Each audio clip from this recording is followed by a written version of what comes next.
Hey everybody, it's Mr. Chris at the Hudson Area Public Library. I'm by myself in room 219. I got the doors closed, so I'm going to take my mask off to do this short video. So we are in the middle of summer 2021, and we're doing a lot of our virtual summer camps, kind of transitioning into on-site programs back at the library in the fall here. And in doing our different virtual camps, we had different age groups and different dates and kind of things staggered throughout the summer. But we realized a lot of people are traveling and doing other activities, summer school and things, and couldn't make some of the virtual camps. So with some of the extra supplies I've had, we're doing all the virtual camps, and then the supplies I had left over, I'm turning those into a take and make option for some of those same activities. So if you missed the camp or weren't able to do it, I'm going to make those available in the take and make bins that we have up in the children's area. There's art activities and then some STEAM activities that I do. And so the first one I was going to share with you is the Mission Patch kit. So these are our camp bags that we have people sign up to pick up. And I'm just going to show you all what's in the bag, kind of explain the activity. And if you want to do it and submit your final patch design, there's going to be they're going to be judged, and the winning patch design will win a gift card. I think we have gift cards going for either Kanoki's Chocolates or Dairy Queen. So that's the final thing that everybody's interested in that I want to announce. So you've got some different materials in here. I'm going to set some of these aside, kind of go in order for them. So you're not going to get all the slides and the kind of talk that we did for the summer camp version, but I'll kind of just tell you the information that you would need to know depending on what directions are included in the kit. So you can kind of, if you have any questions, you should be able to, watching this video, do the activity. So this one was our Mission Patch unit, and Mission Patch stands for what you may have seen before, which is the logos and the patches that some of the astronauts wear on their spacesuits or their flight suits, or you've seen them painted on the side of a rocket, indicating that it's a NASA program or the particular mission it's for. So we have some resources in here to give you some ideas on what you might want to do. So like, for example, this is a color printout sheet of a lot of the Apollo program mission patches. So a lot of you may know the most famous one where Neil Armstrong landed on the moon. That's in the center there, Apollo 11. Showing the Eagle. That was the name of their lunar module landing on the surface of the moon with the Earth in the background. So we talked in the camp a little bit about how the designs for mission patches come about. So you can see the different colors. Frequently, mission patches features the last names of the astronauts. So all the Apollo missions had 3 astronauts for that mission. So you'll see a lot of patches have 3 last names along the border of the patch. So Apollo 11 was a little bit different. They, being the historic nature of the mission, they kind of wanted to pay tribute to all the engineers and kind of all the American people that were supporting and helping with the program. And so they wanted to just show the Earth in the background, kind of what the mission was, and not have their names on it. We talk about the use of color in the mission patches. So color can play an element. Sticking with the Apollo 11 patch, you'll notice a blue band and a gold band there. So the blue band representing the Earth, and the gold band representing kind of like if you've heard about, you know, the person winning an Olympic competition gets a gold medal.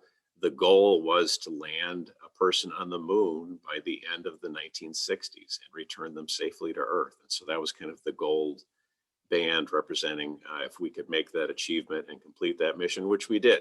And so that's what the gold stands for. And then I talked earlier, the astronauts named the command module and the lunar module were the 2 spacecraft they used for an Apollo mission for getting to the moon and back. And the astronauts had named for those. They were different on each mission. And for Apollo 11, the command module was called the Columbia, and the lunar module was called the Eagle. And so that's another visual decision that the Eagle is a symbol for the United States. Often, if you look at currency, like the back of a dollar bill, you'll see an eagle. And for this particular mission, the Eagle was also the name of their lunar module. So the Eagle was chosen to be in the image. And if you look on the back of a dollar bill, an eagle is holding a clutch of arrows, and a clover leaf. And a clover leaf stands for peace, and then the arrows stand for the strength of the United States, that we come in peace, but if we are attacked, we will defend ourselves, and we are strong and we can defend ourselves. So astronaut Michael Collins, who was kind of the main one for Apollo 11 that was designing the patch elements, didn't think the arrows should be part of the mission patch because he didn't want it to appear that the military was going to try to claim the moon, for the United States, or there was going to be a military operation. We were coming in peace. It was a mission of science. We were going to explore and bring back some rocks and soil to share with scientists around the world. And so he decided to just have the clover leaf, the olive branch representing peace, clutched in both sets of claws there instead of arrows being in the other. So another one we'll talk about really quick, Apollo 8. The orbit kind of makes a number 8 going to the moon and coming back, so that fits really neatly with the number of that mission. And then the shape of the patch is kind of the gumdrop shape of the capsule, the command module capsule that they all return to Earth in. So these are some of the things we talked about when you're doing a mission patch design is what symbols do you want to use? What colors do you want to use? What graphic elements do you want to use?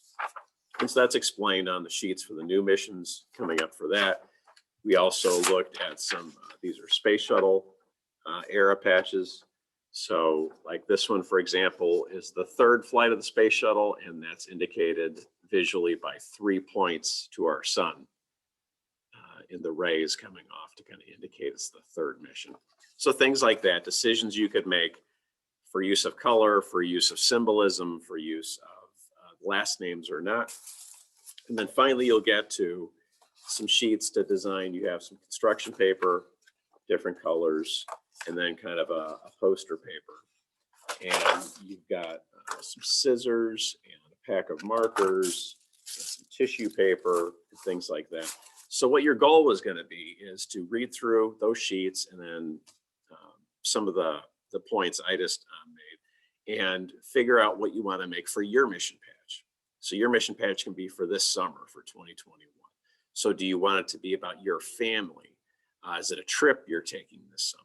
Is it about what we all lived through with the COVID-19 pandemic?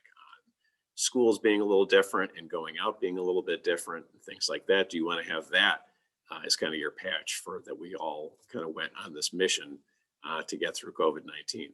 Do you want to make it about Hudson and you're going to use some icons of Hudson, like maybe the river or the Hudson Arch downtown, or your favorite restaurant that's here, or some of the beautiful trees along the walks or in the parks we have?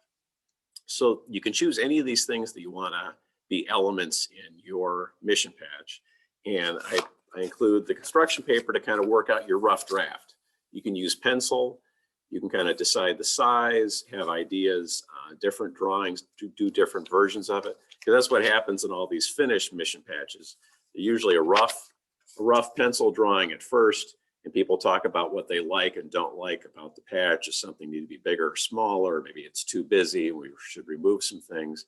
You'll draw another version of it and then refine it, maybe show it to some family and friends, get some feedback on what they like or don't like.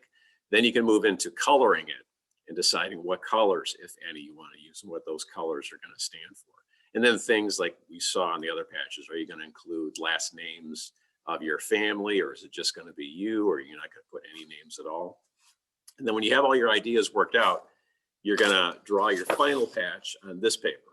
So it can be whatever size you want that's easier to draw. So it can be bigger, like you see on these. You can be drawing at that size, or you can be drawing it smaller, as you see on these, or you could do something where you're filling up almost the whole piece of paper. It's whatever you're comfortable drawing at for seeing the details in that. And then the tissue paper is if you wanted to have some texture to your patch.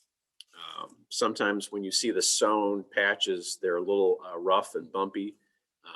And if you want some texture to your patch, you could cut out strips of tissue paper. You might have done activities like that in school before. You're kind of gluing on the strips of tissue paper, and that's giving some texture and some other details to the patch. So you can do all that, and then you can cut this paper if you want to make it smaller for what you're turning in, because you don't need all that paper. So you can use the scissors you have in the bag to cut that down. And then what you're going to do is bring that in to the library. Next time you're coming to get books or whatnot, you can drop that off at the library at the children's desk, and we're going to hang up all the mission patch submissions that we get, and then we'll be doing the judging on them and notifying the winner. So one thing you need to do when you turn this in is write your name, and it can have your parents' name and a phone number or an email, whatever contact information they would like to put on there, so we can reach you to let you know if you won or not. So again, it could be a home phone number or just an email address or your name or your parents' name on there, so we can give a call for that.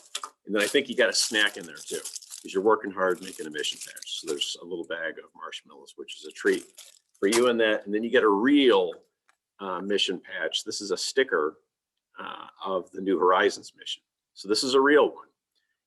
So you can get a kind of a reference for ideas. So this is the spacecraft, and it's out past Pluto exploring these Kuiper Belt objects. These are the 3 agencies that are working on the mission, an American flag because it's an American mission, the name of the spacecraft, and then a little artist depiction of the sun there and where it's at in our solar system.